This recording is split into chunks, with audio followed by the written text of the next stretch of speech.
Hello, everyone. Welcome to my presentation, The Age of Understanding. My name is Zoe, and it is an absolute pleasure to be a part of this conference today. Just before we get into the topic, a bit of context about me. The mountains that you're looking at on this slide here is from the gorgeous Mauritius, the country that I live in. I am originally from Australia, and I am a registered mental health social worker. I spent 5 years living in Southeast Asia, largely divided between Thailand, where I was working as a trauma therapist, alongside my consulting work with Fortune 500 and corporate globally. I completed my PhD in the area of trauma and resilience in Cambodia. And in 2020, I immigrated to Mauritius. So that's the lovely picture that you're looking at. I continue to work as a clinical consultant from my little office in Mauritius. And part of that is captured in today's session. I wanted to talk about this topic because working with organisations globally, I hear a lot about the different generations, about challenges in communication, differences in values. I speak to senior leadership teams who are often commenting that they've had to utilise different ways of reaching and communicating and certainly leading the younger generation. So let's talk a little bit about that. I'm going to focus on this topic from a psychological standpoint when we discuss bias and stereotypes. So for all of you listening to this or as part of the conference today, having a think about what have I heard? What has been leveled at me in terms of comments or situations where you might have felt uncomfortable working with or dealing with different generations? And then how do we harness our strengths, bring that together to create a really inclusive work environment? So there will be a slide at the end with a lot of different strategies for you to consider, and I hope you find this to be an interesting presentation. To begin, these are the generational cohorts currently in the workplace. Now, the silent generation, only 2% of the world's population falls under this generation because many of them have very much retired. The other 4 generations is the focus of this session because these are far more common in today's workplace. Gen Z, some of them are still in high school, so they're not in the workplace as yet. What we will see is Gen Z will overtake all the other generations in terms of the largest cohort, but historically it has been the boomers because the baby boomers born after World War II have been the biggest population across the globe. But the boomers are beginning to retire, some have already. And when we think about, is it really so different today as what it was in history? Because I remember my father, who is a boomer and was in the 70s with hair down to his waist, protesting the soldiers in the war. And he talks to a disconnect between his generation and his parents' generation. And so in some ways, this conflict or lack of understanding of other generations is not historically completely different from what's happened in the past. But we are finding a focus in today's media, commentary, lots of articles, lots of interesting research that I'll be drawing from as well, to highlight what some of these challenges are and also what can be done. And this is adapted from John Hopkins, and they talk to values. Now, most psychologists will argue that our personality is largely formed between the years of 2 and 7. So yes, genetics plays a role, and certainly we continue to grow and develop throughout the course of our life. But our early influential factors, so gender, culture, age, and through those ages of your early life and your early experiences, what shaped you? Because often our values and our core beliefs are laid down relatively early. And so by the time we get into the workplace, we might have a unique lens on the world, which is based on an assortment of factors, as well as the generation that we belong to because of those influences. So you can see here the way or the time in which we were raised is a big influence, and we also see what was normalized. So, for example, the baby boomers were the generation to coin the term workaholic. They, I would argue, still for the most part rule the world when we're looking at the biggest organizations on the planet. A lot of senior leadership is very much boomers. Now, boomers are not retiring in a traditional sense, the way in which the silent generation did. They finished work, they started to play some golf, look after the grandkids. And what the boomers are doing, in contrast, is leaning in and out of the workplace. I asked a group of senior engineers recently in a planning for retirement session, what are you planning on doing in your retirement? And a lot of them said, I'm going to be on a board, a panel, a committee. And we're seeing that a lot of boomers are not retiring in a traditional sense. They're still involved. They might go part-time, come back as consultants. Part of that might be the economic environment in which we live, but other reasons I think is captured very well by one of my clients who's a boomer. And we were working together many years ago now, but he said to me that, and I quote, I have amassed enough income to retire for 3 lifetimes, but I continue to lean back into work as a consultant because I want to stay relevant.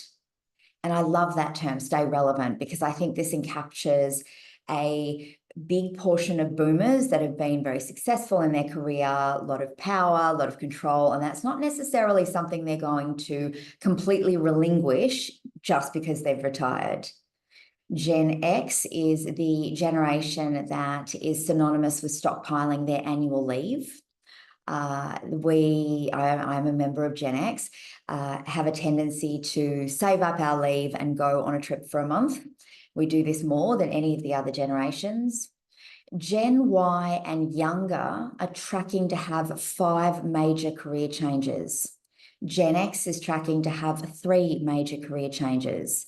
The boomers are particularly loyal to their field, not necessarily they don't necessarily work with the same organization for the length of their life. That was very common with the traditionalists. And I believe that particular trend across the generations is largely to do with opportunities as well. So I am a product of my Gen X environment. I was able to do my PhD with an Australian university based in Cambodia. And that kind of remote education and access to educational opportunities means that I could continue to work, whereas that wasn't as accessible with the boomers. Whereas the younger generation can cross-skill and retrain and become educated in a different field in their 30s. That gives them more flexibility to change and decide that this is not the field for me. So Gen Y or millennials and younger, 5 major career changes in their lifetime. That's what they're tracking for. And you can see here that Gen Y, or the millennials, is growth orientated. And one of the things that I've found about the younger generations is they're pushing back on that notion of workaholic and that trend that we need to be present at work for 50+ hours or we're not really doing our job. And certainly in the last few years, where flexi time, remote work, and hybrid work is now very common in today's workplace, we're seeing that there are different ways of working that focus more on outputs rather than physically being present. It's being driven by the younger generation. LinkedIn has done many, many global surveys around what generations want and what is showing up with job searches. And I thought this one was interesting because you can see here under an inspirational team and a organizational culture, there's very little difference between the generations. This is something that we actively seek out. This is what we want. And humans are wired to connect. And if we have a look at the fact we spend 40+ hours, most likely, with our work colleagues, sometimes more hours than our family, our work team and our organizational culture is going to really be a factor in our overall level of well-being. And we're also seeing with the younger generations that if there's more of an investment in employee training, I would argue this is because they're in earlier stages of their career. Whereas it's not so much that the boomers don't want growth opportunities, they absolutely do, but they might feel like they're already ruling the organization, and therefore they don't necessarily have as much focus on training, because you do see that there is a variance there between the younger and the older generations. So let's take a look at what the future might look like and what does it look like now. Gallup does some fabulous research in almost 150 participating countries. They look at well-being. One trip to Google, Gallup Workplace Wellbeing Report 2024, you'll see some very recent research. It came out about a month ago, and it speaks to engagement levels. Gallup asks questions such as, were you angry yesterday? Were you worried yesterday? Were you in physical discomfort or pain yesterday? As a way of measuring well-being. And there are some very big differences in well-being with the generations. And this is also captured with the global happiness data. Some of you will be familiar with the world's happiest country lists that are compiled every year with the United Nations, also with some assistance from Gallup. And the United Nations looks at GDP, life expectancy, political stability, and a lot of country factors, but they also go into 150 participating countries and ask not, are you happy, or how happy are you? Because happiness is a highly subjective term. Their question is, think of your life like a ladder, with 1 being the worst possible life you could lead and 10 being the best possible life. Where are you on that ladder today? So they are sort of aligning happiness with life satisfaction. And there are some very big differences with the generation in terms of life satisfaction. So for those of you that are familiar with this research, you'll know that Finland has maintained the world's happiest country title for a number of years now. But when you look at the generations, Gen Z in Finland is not anywhere near as happy as the boomers, and we're seeing that this is skewing the data a little bit. So taken as an overall snapshot, Finland is the happiest country. Looking at Gen Z, Denmark is happier than Finland. And certainly from my country of origin, Australia, there is a massive difference in overall levels of happiness between the boomers and Gen Z. And this is also captured in burnout research. So over the first couple of years of the pandemic, we saw burnout rates skyrocket, and millennials was the #1 generation to burn out. And when I read that, I thought, is that because millennials often have smaller children and that work-life balance has been really challenging? And yes, that is a factor that contributes to burnout for some people. But what the research pointed to was millennials and younger have lower levels of autonomy in their role, and that was contributing. And certainly with the older generation, we might be more secure and stable in our employment, although some of you might argue, no, not with today's unstable economic environment. A lot of people have been affected by job changes and layoffs globally. We know that, and that's irrespective of generation. But we see the younger generation and certainly working parents maintain a lot more of the casual and part-time employment options, which can be very unstable in today's economic market. So we see that that is contributing to stress, which is contributing to burnout. So the generational cohorts are going to change over the next 20 years. So as we see the boomers continue to retire, the Gen X and millennials will make up the larger group, but then Gen Z, who is coming out of high school, will then equate for about 40%, estimates are saying. So the look of today's workplace is going to really dramatically change in the next 20 years. And how many of these are you familiar with? Looking at some of these statements, have you come across this? Because the term "okay boomer," I've heard people comment that they have shared ideas in meetings and had that comment come towards them as a way of suggesting they are outdated or not as current or not up to date. And I remember one participant from a Fortune 500 tech company being really irritated by this because, well, one, they were in IT, so their level of technological knowledge will far rival most Gen Zs in other fields. So that was a source of annoyance. I've also heard someone in the younger generation say that a boomer said to them, and this is an expression apparently, you would own your own property if you didn't eat so much avocado on toast. And the whole coffee culture in some countries whereby people are enjoying their life and maybe not saving. But when we look at that, boomers had the capacity to afford to purchase property a lot more easily than any of the younger generations or boomers in today's climate. We've seen cost of living increase and our salaries have not gone up to equal that in the way that they did 40 years ago. Now, there's also the stigma attached to the younger generation, and there is a lot. I think that Gen Z gets a really hard time. However, some of it might be substantiated in the research. The Deloitte does research here about how millennials value family, friends, and work as very important. But there is a slight difference with Gen Z, who put cultural activities such as reading and listening to music and going to concerts. They put those cultural activities on par almost with work.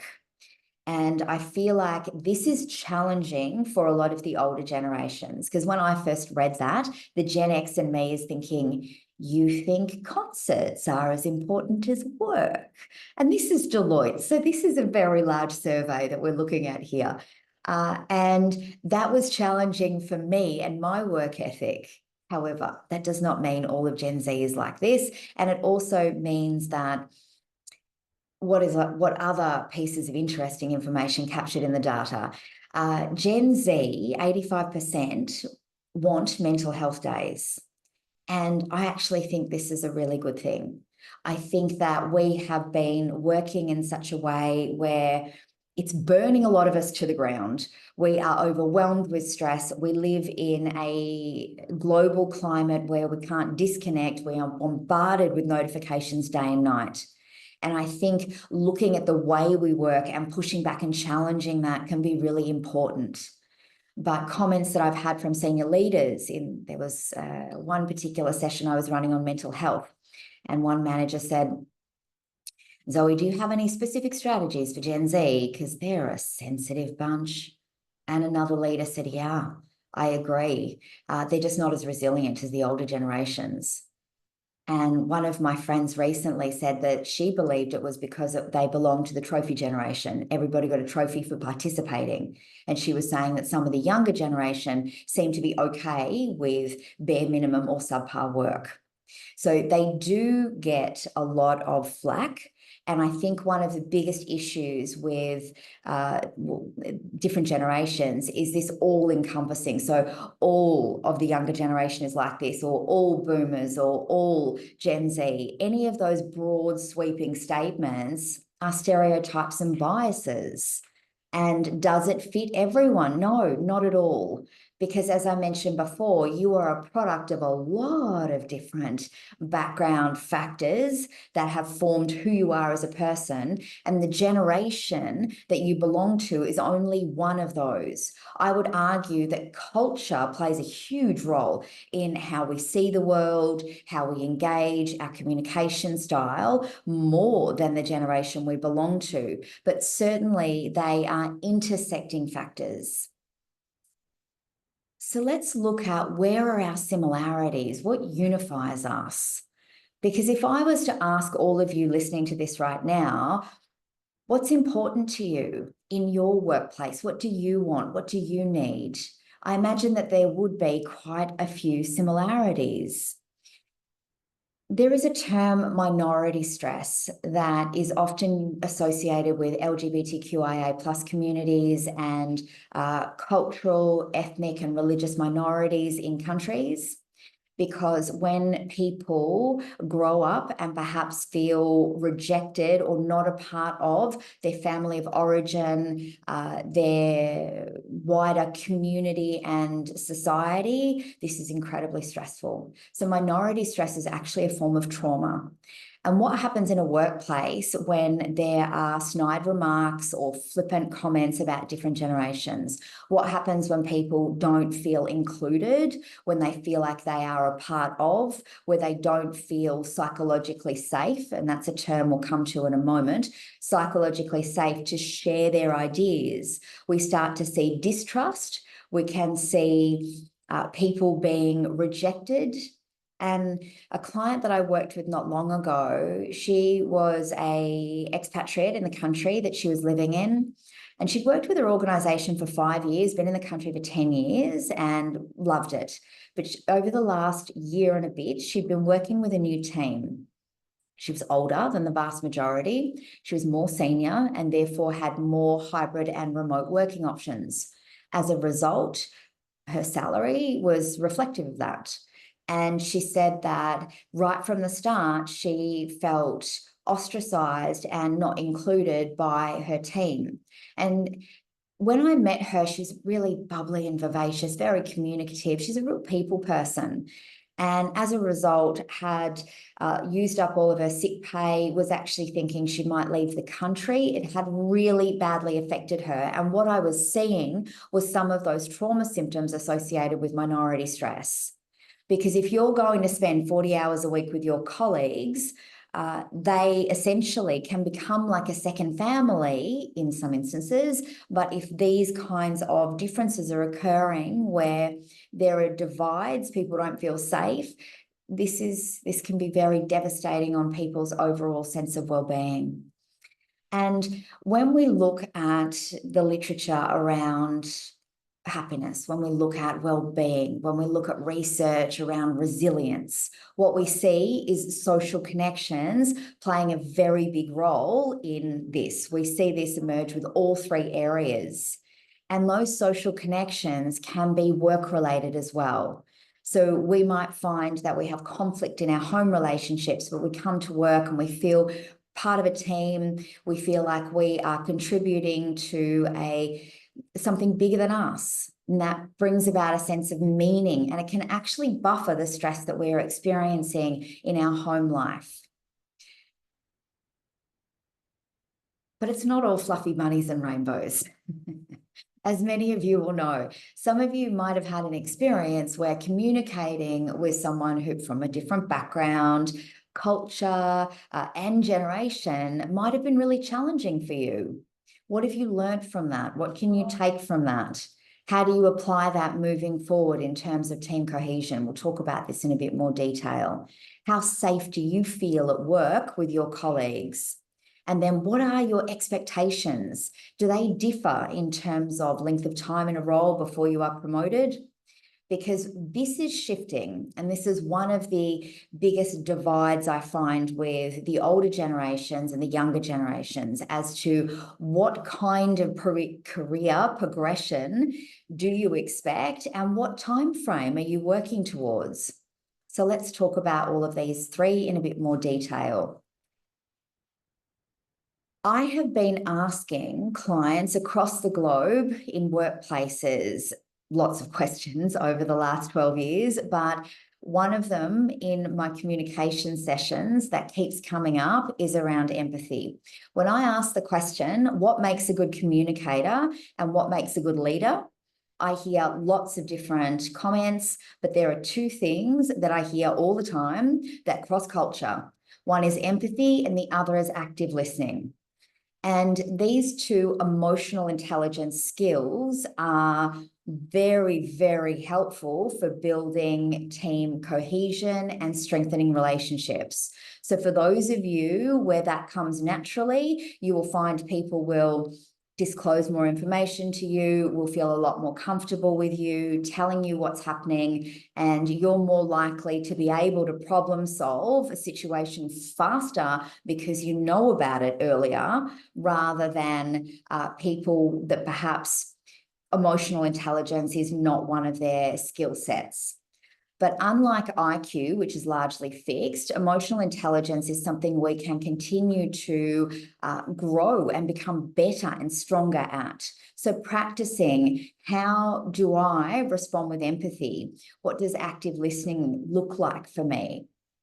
When we focus on the similarities rather than the differences, this can be helpful. There are differences, and certainly with individuals in your team, you'll find this. But what does your brain tell you about that individual? Does it, you starting sentences in your head like, oh, it's Gen Z. They are not as committed to their work, or those kinds of statements. If we take it as this is the individual, this is the behavior, I'm going to separate the individual from the behavior, because you can still not be okay with the behavior, and that's what we focus on. And then we're also looking for what brings us together. What are our similar, what's the similar ground? How can I forge that within another person? And mentorship programs, there's a lot of examples globally of large organizations bringing in mentoring programs that are not just top down. So it's not just boomers mentoring Gen Z, but it can be the other way around. So we're learning from each other and we're focusing on strengths, utilizing a strengths-based perspective. So everybody has unique strengths. What are you bringing to the team? What are you bringing to your organization? How can you share that skill set with others in different generations? If I was to ask you all these three questions, do you feel like you can make mistakes at work, learn and grow from them? Do you feel like you can say to someone, I don't know the answer to that, let me get back to you? Do you feel like you can share your ideas freely without any risk of negative ramifications? If you've said yes to all three of those, that denotes an element of psychological safety. And I subscribe to the Harvard Business Review, and I'm always reading articles on psychological safety and how high trust teams are 106% more efficient and effective than low trust teams. And it makes me smile because this is essentially human nature. We need an element of trust in order to build these relationships. And that doesn't mean that you need to go and talk to the nearest 50 people about your deepest, darkest secrets, but it means in order to work effectively with people, there needs to be a little bit of safety. When there is any kind of bullying or snide remarks or a culture of pot shots at people based on generations, is that going to make you feel psychologically safe? Even if it's not being directed towards you, is that going to enable you to share ideas or be creative or think outside of the box to solve a problem? You might be feeling limited and not empowered to do so because of the team dynamic and the team morale. So psychological safety is in everyone's best interest. And our varying expectations, and it's not just a simple case of the younger generation has an expectation of career advancement in a much faster way, although I have heard this. There was a manager that was saying that she was approached by a much younger member of her team with a career plan that spoke to salaries and her essentially creating positions for her. And she said, I appreciated that the person who was asking, the Gen Z that was asking, had really put a lot of thought into it, and they seemed to be confident in asking for what they want, because she said, I would have never, when I was that early in my career, had any level of expectation of what she was asking for. So in one way, I appreciate that, because if you don't ask, you're most likely not going to get it. But she said, I also feel like they have this expectation that is not necessarily based on their progress. If someone is not performing, we're not going to then give them a promotion. Or if someone is not, doesn't have the experience as yet. So we're seeing some pushback between the generations, but certainly technological advancements. I've heard from younger people as well that their ideas are being dismissed because of their age. You haven't earned your stripes, so to speak. So you need to be in that role for a long period of time before we're going to listen to you and take this seriously. And I would also argue that it's not just about how long you've been in a role for. Some people can be in the same role for 10 years and not grow, and others might be in the role for 2 years and have already far exceeded expectations and KPIs for that role, and they're ready for the next challenge. So it's not about length of time. This is case by case. This depends on the organisation. But when we're looking at where's that common ground between our expectations, this can be a helpful place to be.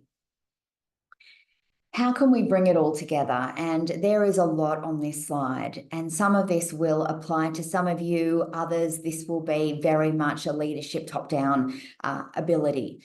But we can all play a role in it by looking at our communication, looking at how we might call out bad behaviour. If you're hearing something from someone where there is some kind of generational slur, do you feel comfortable in saying to them, that language is not okay, and this is part of the reason why? Even when it's not directed at you, we can all play a role in that. It fosters safety and collaboration when we can work together as a team. Those flexible work arrangements and learning and development opportunities, this is something that all of us value according to LinkedIn. So when we are looking at what can be done, this is more of a management or leadership sort of structure here.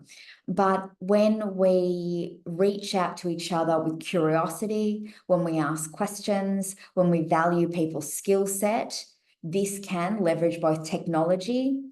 I think, yes, I'm a product of my Gen X environment, but I'm also a product of being a therapist. We're not particularly IT savvy. This is not a thing, at least not in my world. And so therefore, the people who are around me that tend to be a little bit younger, that are very good at helping me bring me up to speed with technological advancements. This is excellent.